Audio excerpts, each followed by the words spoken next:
I know what's ahead. I could feel the future. From a producer of Top Gun Maverick and based on the award-winning novels by Isaac Asimov comes the next Apple TV Plus streaming event. Empire and our foundation headed for war. This could change everything. The Foundation is a threat to my empire. We will destroy them. We are taking the planet! Foundation, the new season, streaming July 14th, only on Apple TV Plus. We are Cultivate. Cultivate. Cultivate. Cultivate. Cultivate. Cultivate. We are Cultivate.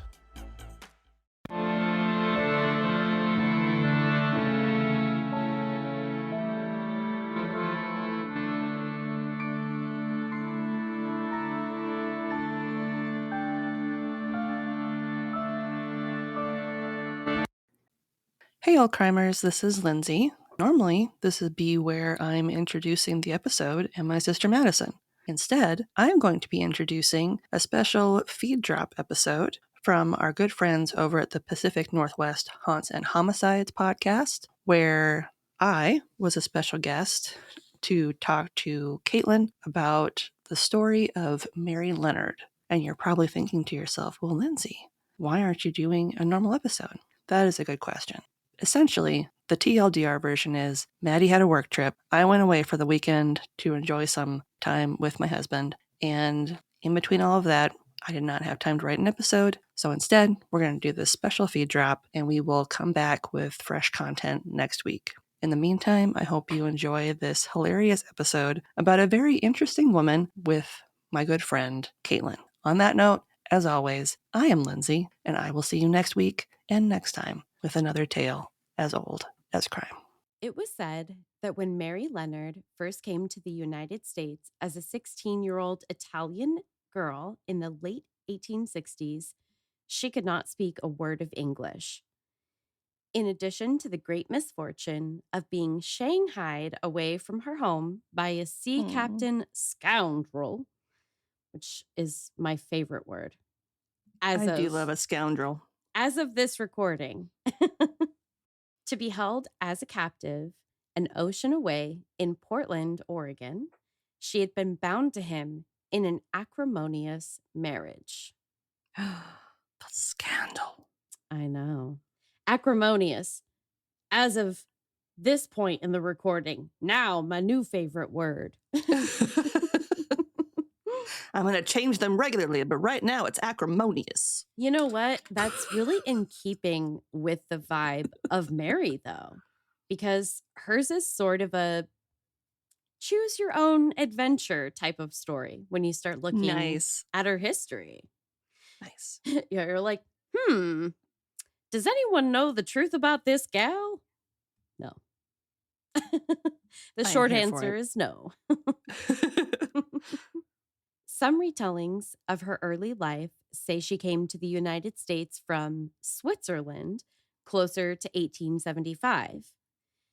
In this version of the story, she settled in the Dalles where she married Daniel G. Leonard because everyone had to use their middle initial, even though there were maybe 100 people in the whole goddamn county. That's the only way you'll know that it's really that Leonard. Even if he was the only Leonard that existed in that county, he really needs you to like wonder what the G stands for. And I do wonder what it stands for. Mission accomplished. It's Gaston. Solved it. Daniel Gaston Leonard. Nailed it. Yeah. Nothing else Cut, it could print, be. we're done. Yeah. I think my work is done here. Just throw off my headphones and storm out. I'm good. I'm out. At the time of their entry into holy matrimony, she was closing in on spinsterhood for the era, probably still for the modern era, if I'm being honest, at nearly 30 years old. Though, oh, God. I know. Practically a thornback at that point. Is that a cramp word? It is a thing. I should look up what the age is because a thornback is the old mystical term for unmarried women in their 20s. If it's after 26, it's a thornback. So if she was in her 30s, if it's after 36, it's a doom witch. I'm almost a doom witch. I'm not going to make it. But yes, she's in between a thornback and a doom witch. Wow. God damn. The fucking patriarchy. There's literally different tiers of quote unquote spinsterhood. Yes. Cool. I picture her looking like Bowser. Like as she's getting ready to like go down the aisle, she like has the shell with all the like spikes coming out of the back of her dress. That is potentially fire. That is Fashion Week. I mean, she looks great, but woof. Like, oh my God. That's so funny. The more you know. Yeah. I always picture it. It's like childhood. Every time. Every time. Oh my gosh. Though she was still 30 years, her husband's junior. Roughly, give or take. Oh, geez. Okay. Mm-hmm. I'm picturing it. I got it. Yeah. So I guess based on all of this, that'll make me a geriatric bride. That's what I have in my notes. But now we've discovered there's a whole different word for it. I just assumed that, we'd be following the same rules that apply to pregnancy, like after 35, that's what we call it. But no, I like you said, the more you know. Mm-hmm. You couldn't have known how appropriate that was going to be. You're entering your doom witch era. I'm not going to make 35. it. I have to, but you have to be 36 or older, right? That's true. That's true. You're approaching your doom witch era. It's right on the horizon. Wait. Just wait. Wait. We need to push back the wedding. I'm Lindsay. I'm a fucking idiot, but she said excitedly.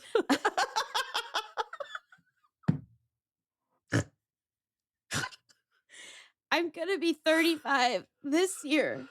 Next year, when we get married in August on the 1st, that is like the same week as my birthday. But you will have broken the curse. Be a doom witch. You will have broken the curse, though. So you will break the doom witch curse by being married before you turn 36. Nah, dude. My birthday is July 29th. Oh my God. You're going to be a doom witch bride. For like 3 days, I will be a doom witch. You got to own it. I'm already planning that the bachelorette party is going to be coven themed. It has to be now. It has to. I didn't know why other than I just like it. But now, clearly. Now you know the reason and it's happening. It's happening. I'm obsessed with that. I'm having a t-shirt made. I want you to know. You know what's funny? In my notes, it actually says, but I digress. How did you know? Because I'm about to be a doom witch.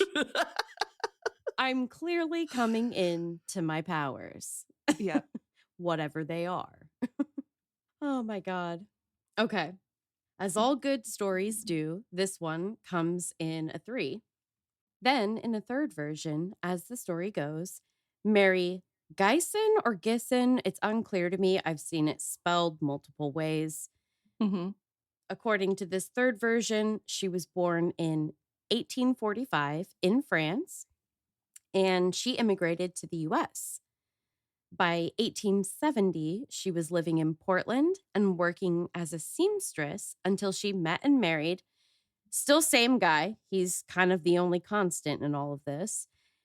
Daniel Leonard. Drop the G here at this point in my notes. So He was too good for it now. Oh, yeah, definitely. He was like, people know who I am. Well, it's funny you should say that because he was, quote, a prosperous owner of a hotel. So, kind of. Oh, so they did know who he was. Yeah. They're like, it's old Leonard Hotel over there. All right. Exactly. That Daniel. Okay. That one. Okay. Yeah, he can totally drop the G. We'll remember which one. We know who he is.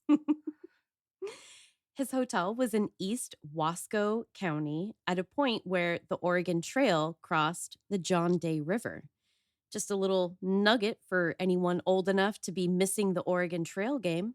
Oh, I miss it every day. Every day. Sarah never gets a snake bite. I never die of dysentery. I never get to ford a river. That's the dream. That is the dream. It's so funny because I'm like, everybody has played the Oregon Trail game, right? Like there's a lot of stuff that like growing up in Oregon and in the Pacific Northwest in general, we assume the rest of the country, like you're hip to it. Like you get it, you know it. Nah, dude. But Oregon Trail transcends. Generations, Transcends. geography, all of it. It seems that some details are somewhat readily verified upon closer examination of her story. And thankfully, some of the sources I found did just that because I don't want to. I'm not an investigative journalist or a historian, just in case there was anybody that wasn't aware of that fact. As always, you can refer to our paste bin at the bottom of the show notes to see the complete list if you are some sort of a hobbyist of checking people's references and such. A source scoundrel, if you will. Source scoundrel. I'm bringing scoundrel back. Back to our girl, Mary. She was born Mary Gysin, some variation thereof, in Alsace, which I'm sure is how the French people say it. It sounds legit. Yeah. She was born in the mid-1840s. For context, and I'm just shamelessly lifting this directly from BritishCouncil.org. Very fancy. Alsace is a region in northeastern France that borders Switzerland and Germany. In fact, it is so close to Germany that you can travel by tram from the regional capital, Strasbourg, to Kiel, the nearest German city, in just 15 minutes. Damn. Although, that is close.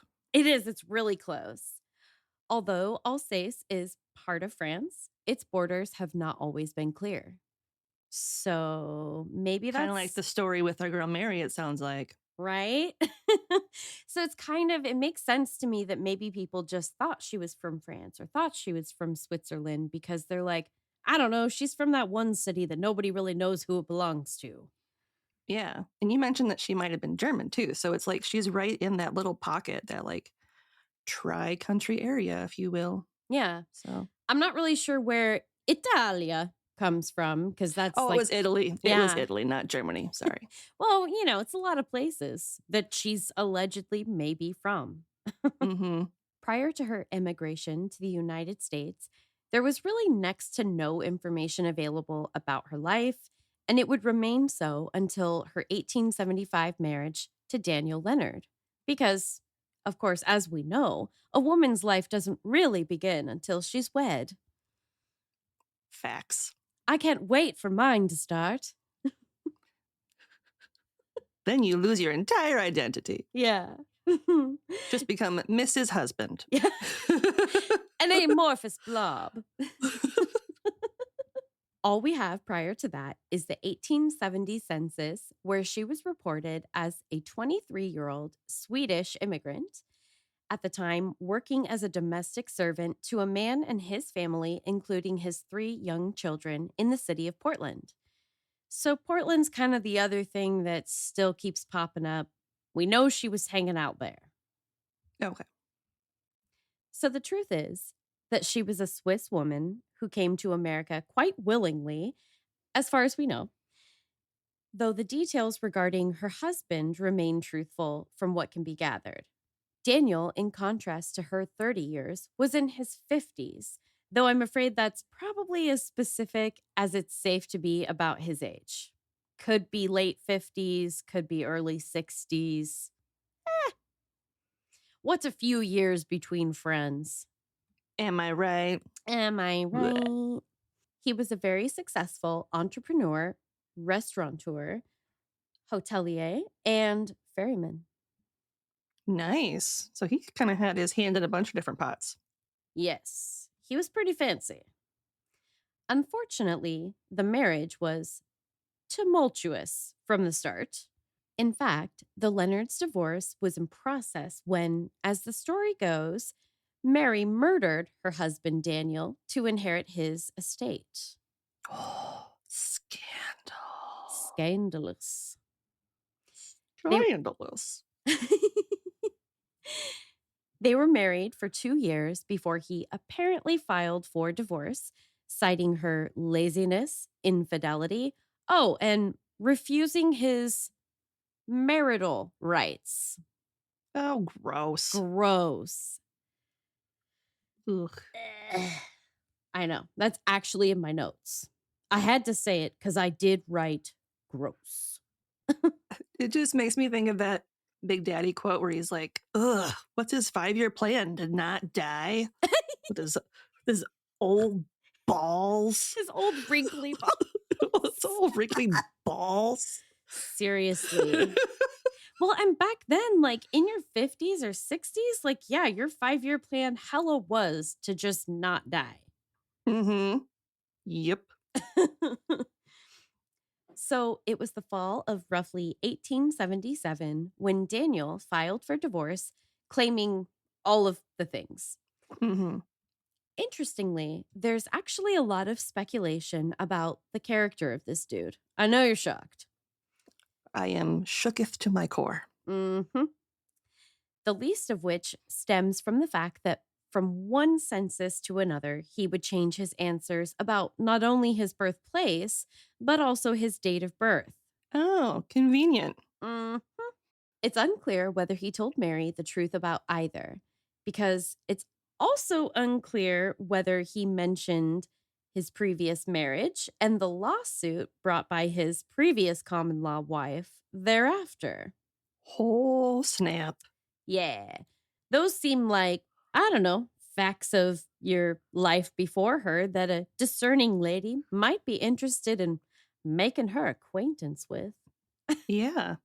He was like, oh, these 2 red flags? Pay no attention to these 2 red flags.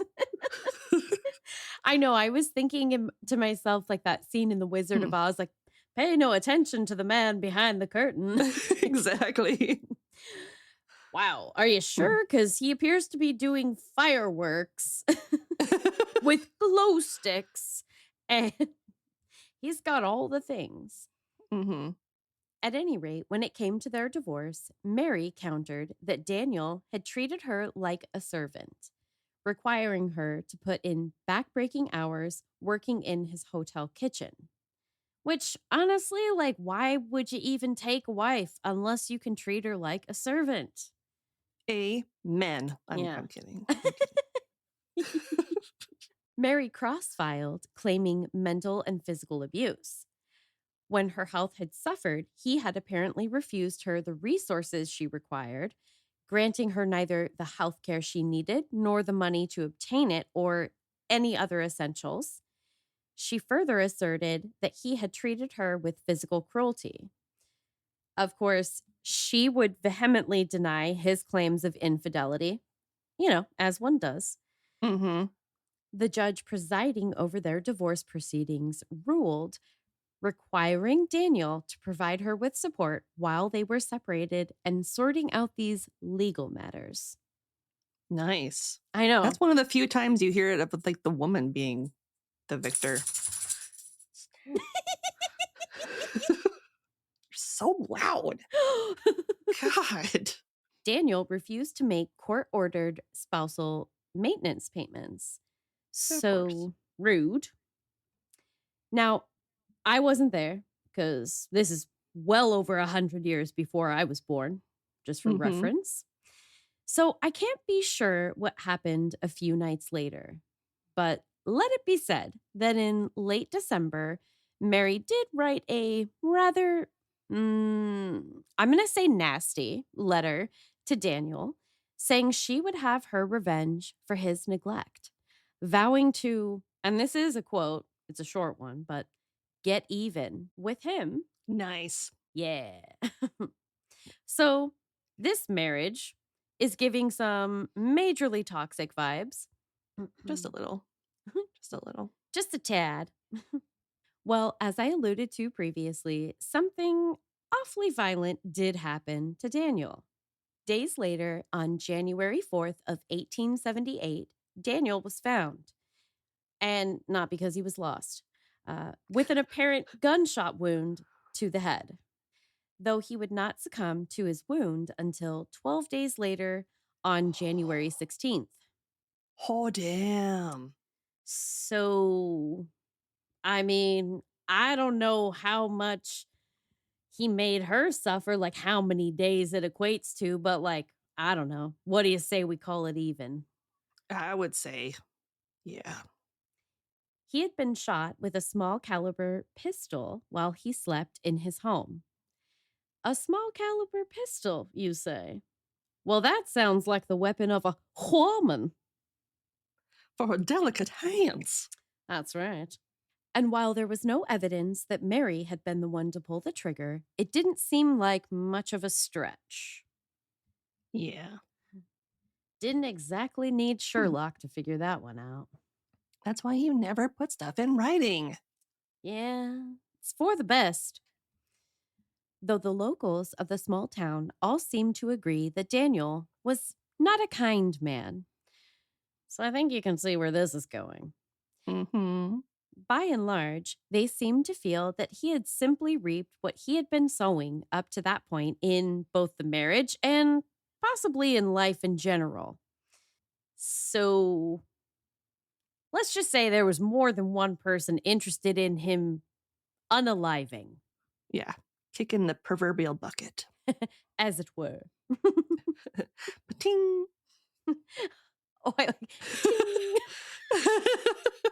While there were no witnesses, suffice to say, Daniel's lawyer suspected Mary and her alleged lover, Nathan Lindsay, in the killing. Don't besmirch a Lindsay. No relation to this Lindsay. I don't claim him. You're like, that's not how names work, you idiot. That's his maiden name. Or wait. Nope. That's not how maiden names work either, Lindsay. Nope. I was like, that's not how maiden names work. That's how man names work. Is there alcohol in this coffee? What is happening right now? Oh my God, that makes me think of old Greg Bailey's. Law enforcement didn't take long to act, arresting Mary on January 5th. Actually, Mary and Nathaniel Lindsay. A grand jury indicted both Mary and her alleged lover on June 26th that same year. That's a long time. Yeah, it took them about like to 5 be in jail months to even indict them. Yeah. And then, yeah, it's not that fun. I suppose they were like, it can wait. Yeah. It's this guy's killer. It's fine. Yeah, they're like, I mean, like... It's not like he was cool or anything.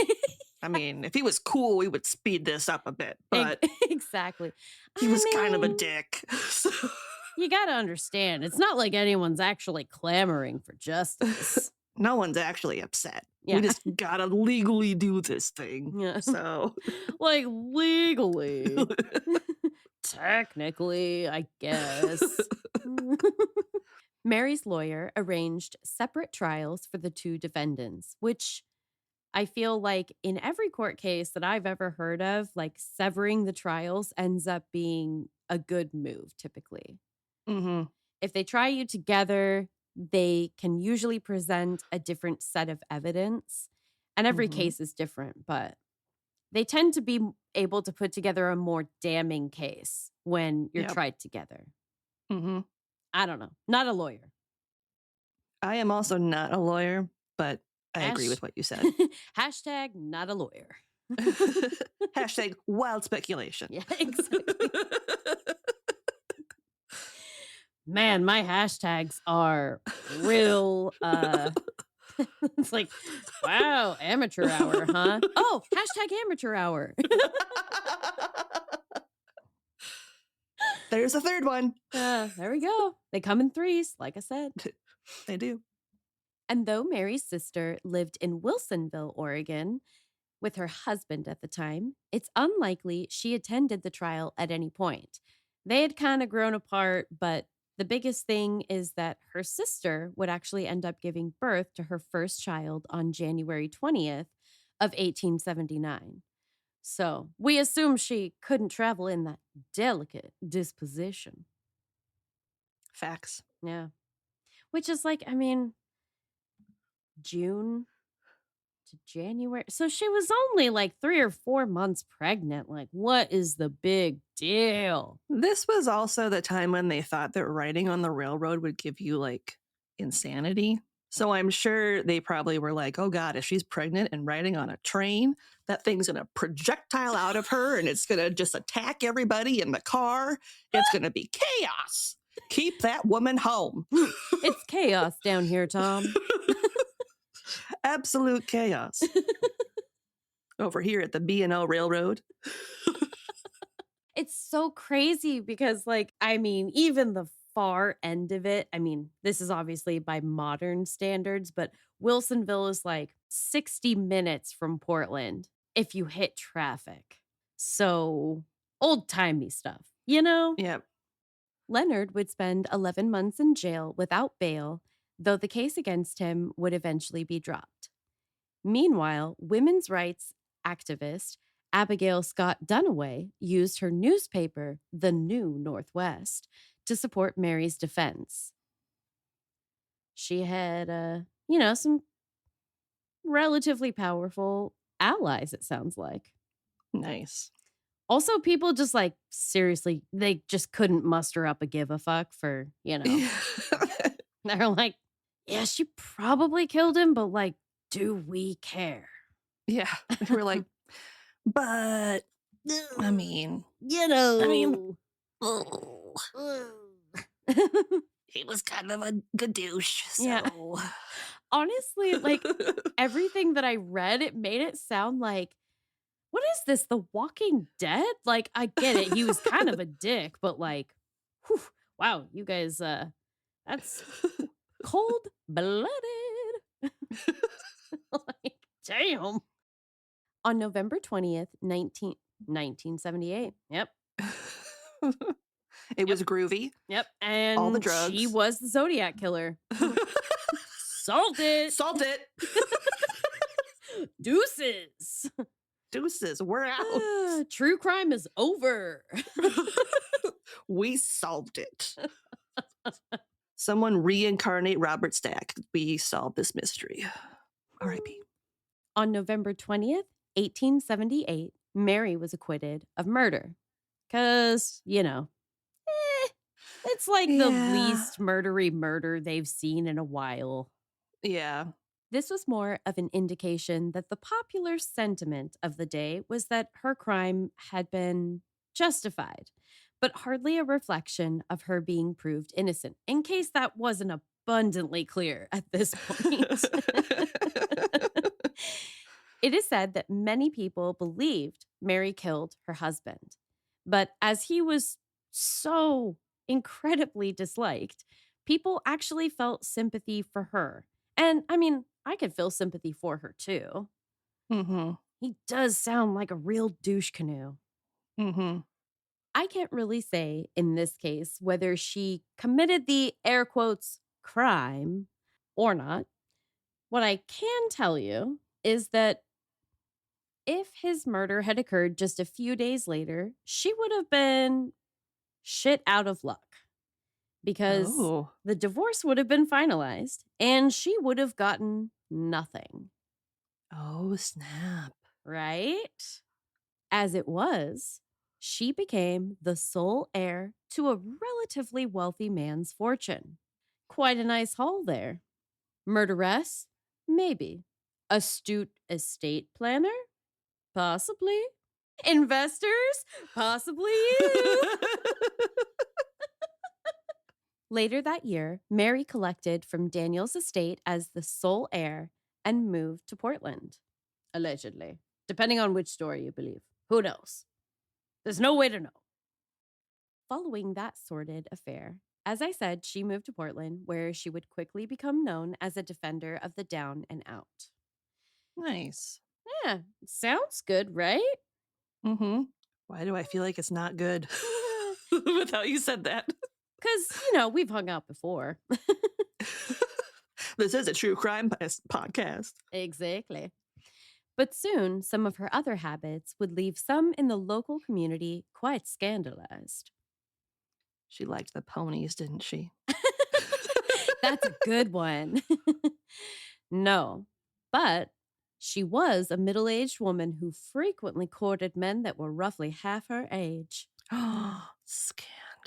I know, my goodness. Apparently, she was the OG cougar of the Pacific Northwest. Nice. Snaps for this bitch. I mean, if they come a-calling. What are you gonna do? Yeah.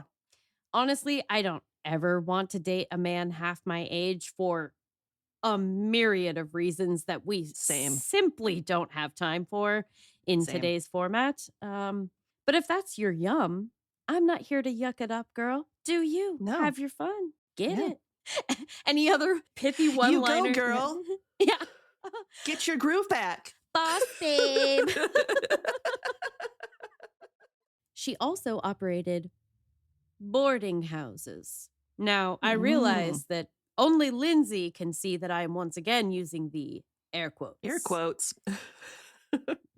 They were said to be utilized by sex workers of the era, but really, point to a boarding house in the 1800s of which this couldn't be said. Yeah. I'm no historian. That's already been established. But I have the distinct impression that you simply can't find one. Even if they weren't quote-unquote brothels, sex workers don't just stay at brothels, right? They stay in other places. They go all kinds of places. Shocker. I know. Knowledge bomb. Knowledge bomb. Mind blown. Anyway, to me, I'm just seeing mainly a badass female entrepreneur who takes no shit so far. But please feel free to wake me up if she starts really wilding out. I guess the murder thing was... Yeah. There's that. She could have totally slipped. Yeah. He slipped with the tiny, tiny gun in his hand, and no one knows what happened after that. But then he was dead. I just picture a puppet hand coming in through a crack in the doorway with the little gun in its hand. Pew. Bark, bark. Pew. Good heavens.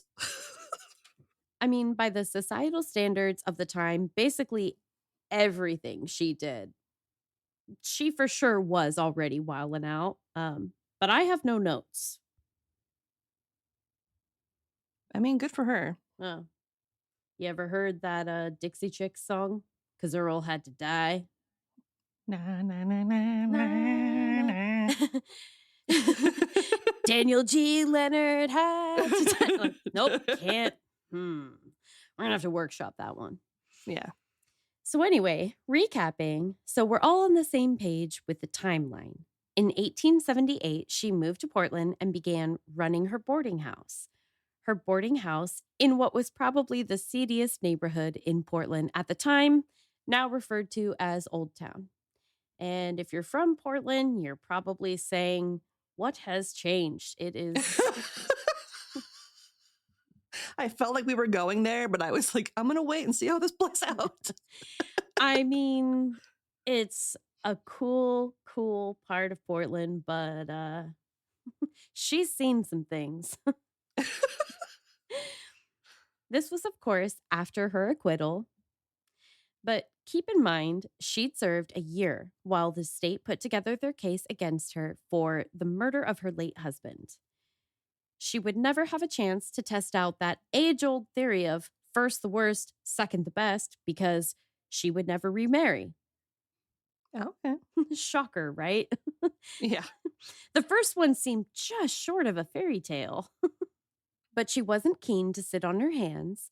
5 years later is when she enrolled in law school. So, obviously, cue the Legally Blonde jokes now. What? Mhm. Like it's hard? She was first registered for courses in Portland, then eventually moved on to study under J.C. Haynes in Seattle. He was a renowned attorney, and apparently this was a good enough opportunity to entice her to abandon her boarding house business in the pursuit. Oh, okay. Well, she was like, I'm feeling really good about this. Bye, ladies. Yeah. Bye, boarding house. Hasta la pizza. Gotta go do your sexy stuff somewhere else. Or keep doing it here, but I just won't be hiding it for you. Yeah. I won't be a part of it. Honestly, if I'm not here, what's even the point? In October 1884, she passed the Washington Bar and was admitted to practice in Washington on March 11th of 1885. So kind of dragging their feet there a little bit, but thus becoming the first woman in the state of Washington to be licensed to practice law. That's pretty cool. I know. She's like, listen, I don't like to brag, except I totally do. And I'm kind of a big fucking deal. And I may or may not have killed my husband. But you know what? Lawyer. she just like flashes her certification. Lawyer. Shortly thereafter, Mary returned to Portland and applied to practice law in Oregon. But here's the thing about old-timey Oregon that we don't like to talk about so much in polite company, as it were. Uh-oh. People from Oregon hate it when you talk about this. Let's go. Let's go there. Yeah. Because I'm not from Oregon and I don't know. Yeah, you're like, yay! Tell me something awful. Spill that tea. History. Many of the state's inhabitants were not only racist, which I think is pretty well established about the state of Oregon, you know, white sheets and all, but they were also terrible sexist and misogynist. Because who wants to be just one thing? We're multifaceted. Yes. In our hatred. Everyone who's not a cis white man. I get it. People that are different are scary. So, of course, the men of the town weren't going to let this go down without putting up a fight. Apparently, they found the time in between burping contests at the local tavern and visiting their mistresses in local boarding houses to put up quite a fuss, while still making it home in time to complain about the dinner their wives had prepared. Nice. Yeah. That's time management. Exactly. So you see, ladies, you really can have it all. Mm-hmm. I was like, is that too much? But it's just like, seriously, don't y'all have better things to do? Like, Jesus, weren't people still dying of the common cold every year? Fuck's sake. Yeah. On March 18th, 1885, the Oregon Supreme Court refused to admit Mary, claiming the law only allowed for men to be admitted to the bar. So, of course, a judge has to get involved. In this case, Judge Matthew declared her, whatever, I don't know. He said, I'm a judge and in the appropriate official legal fashion, he said that she should be able to practice in federal court. He was like, that is it. Putting my foot down. Don't make me turn this car around. And everyone was like, no. Yeah, that's exactly what. How did you know? She took her jobs. Federal Judge Matthew Deedy of the U.S. District Court for the District of Oregon finding no similar prohibition in his interpretation of the law, admitted Mary to the federal bar in Oregon on March 27th of 1885.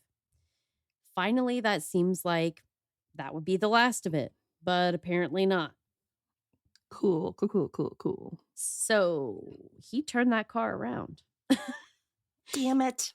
Though it was common practice to recognize other legal professionals from neighboring jurisdictions without much concern, the state of Oregon denied her application with the Bar Association because the menfolk weren't prepared to let this lady of the law win so easily after all. Basically, they were just whining. Just so much mediocre white male whining. It's not fair. She can't do that. You can't do that. Turns out You've got a uterus. Yeah. Ew. Gross. So she lobbied the legislature to ensure that the state would be required to allow women admission to the bar. Because remember, she was initially licensed in Washington. So it's all this jurisdictional hullabaloo. In November 1885, the Oregon legislature passed a law supported by Mary that allowed women to be admitted to the bar. So again, like, are we done yet? No. Mm-hmm. Then the state Supreme Court responded by throwing together a totally bullshit 1-year residency program. This'll fix her. Yeah. They were so upset about a woman practicing law. This was a law that was basically designed expressly to hopefully derail her application rather than outright denying it, because, that didn't work out for him. She argued her case in front of the Supreme Court and in person. This was at a time when women did not do a lot of public speaking, mind you. Oh, yeah. Mm-hmm. Because that's not very ladylike. We're supposed to be seen, not heard. Oh my God, that is exactly what I thought to myself when I was writing this. I was like, wait, that's only children, right? I'm like, nah, it's the 1800s. What am I saying? It's everybody. That's not a man. Yeah. She argued that exceptions had been made for 12 other male applicants. So, they kind of set the precedent and all that. Mm-hmm. She made a very compelling argument against them, essentially leaving them with no choice, even considering the threat of bears being able to smell her menstruation. I love Anchorman so much. Then, on April 13th, 1886, Mary was admitted by the Oregon Supreme Court as Oregon's first female lawyer. Yay. Finally. Yeah. Good but God. like for real this time. Because apparently that other time was like kind of just a trial for funsies. And they're like, no. Mm-hmm. Yeah. Now, she may have been victorious in her hard-fought battle for the right to practice law, but she wasn't a particularly successful attorney, which is kind of a bummer. Yeah. Like, thanks a lot, Mary. However, she did become notable in her own way. She mostly represented sex workers, gamblers, and average laborers in criminal court. Mary's colorful life continued as she developed a practice in Portland, working mainly in the police courts. Working with those undesirables. Mm-hmm. To supplement what was a fairly paltry income from her law practice, she reopened a boarding house. She was also a wild drinker, known for partying around town amongst her younger male colleagues. What? I know. Old habits die hard. Am I right? You are right. Now that is a lady. Stay golden, pony boy. That's how I picture her, is that character. Mm-hmm. It is said that she developed a reputation for fighting and drinking with male attorneys. So hopefully she had a tolerance for the booze and wasn't my height. In 1897, Mary was arrested for threatening to kill the landlord of her boarding house when he attempted to evict her from his property. Kind of seems like maybe it backs up that whole story about how she, I don't know, maybe kind of killed her previous husband, but could be totally unrelated.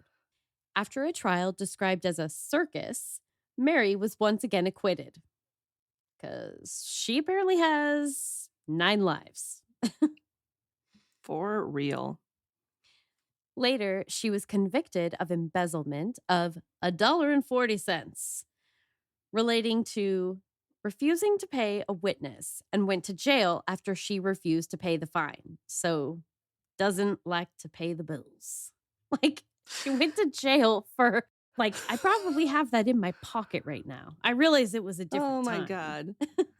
That is so good. Less than $2 worth of embezzlement, and I'm just going to go to jail. Yeah, right. Take me away, officer. Cuff him, Dano. Mary continued her practice in Portland until June 1912, and she died on October 24th of 1912. This was just 2 weeks after being admitted to a hospital in Multnomah County, Oregon. At the time of her death, she was said to be practically penniless and without a close friend left. So no wonder she didn't want to pay the $1.40. She was like, I need this. Yeah. You don't understand. I can't even afford to stay in my own boarding house. Yeah. I need this money. Exactly.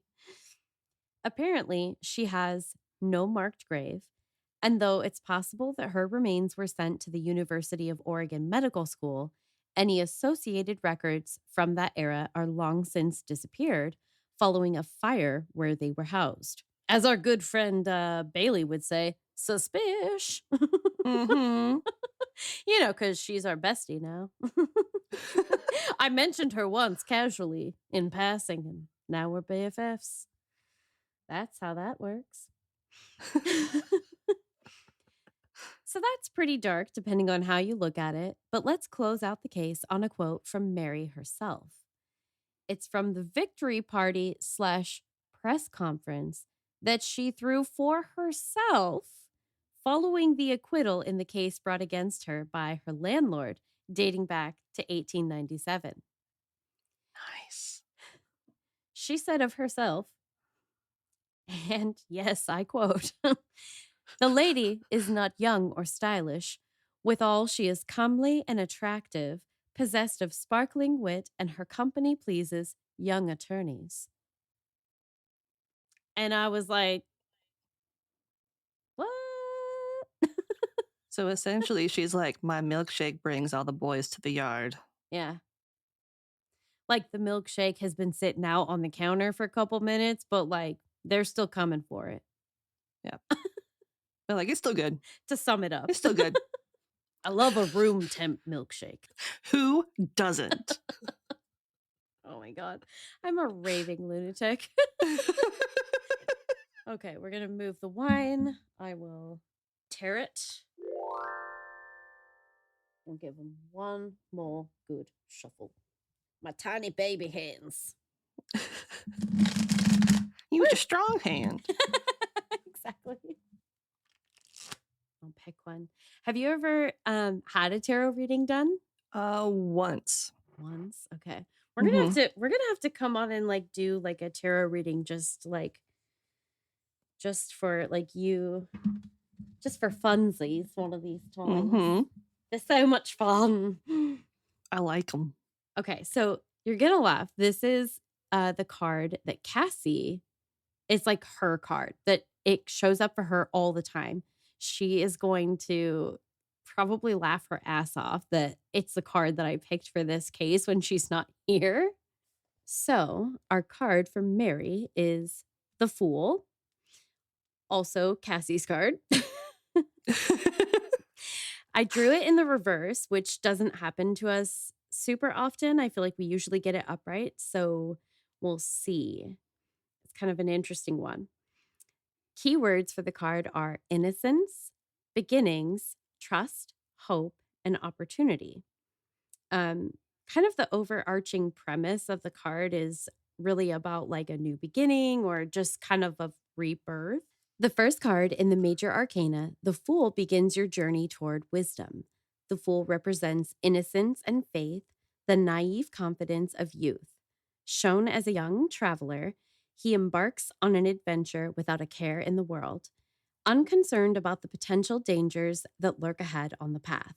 In some decks, he appears as a happy-go-lucky young male standing at the edge of a cliff, just about to step off into the great unknown.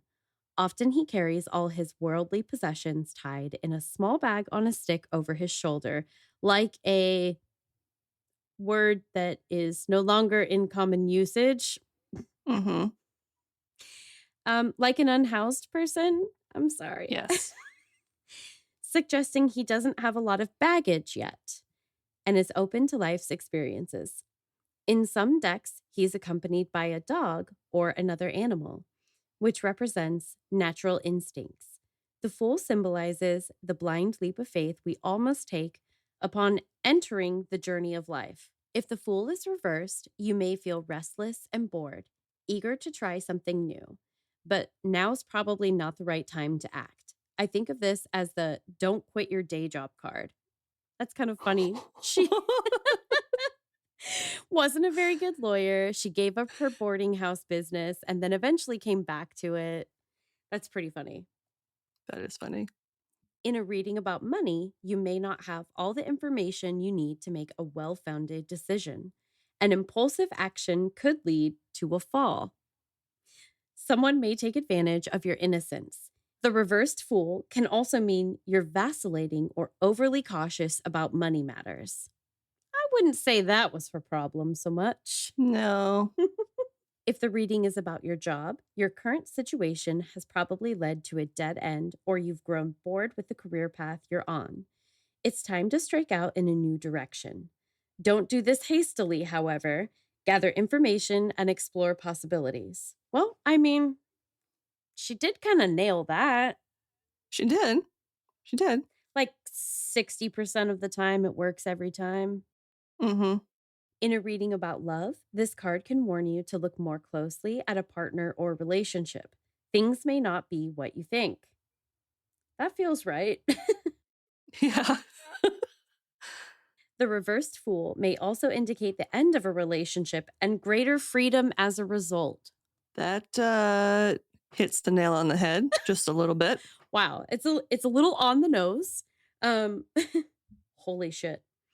Think before you act, however, for you might regret a breakup undertaken hastily. That's a little too pistol on the head, one might say. Oh my God. Oh, Lindsay, I'm going to die. That is just...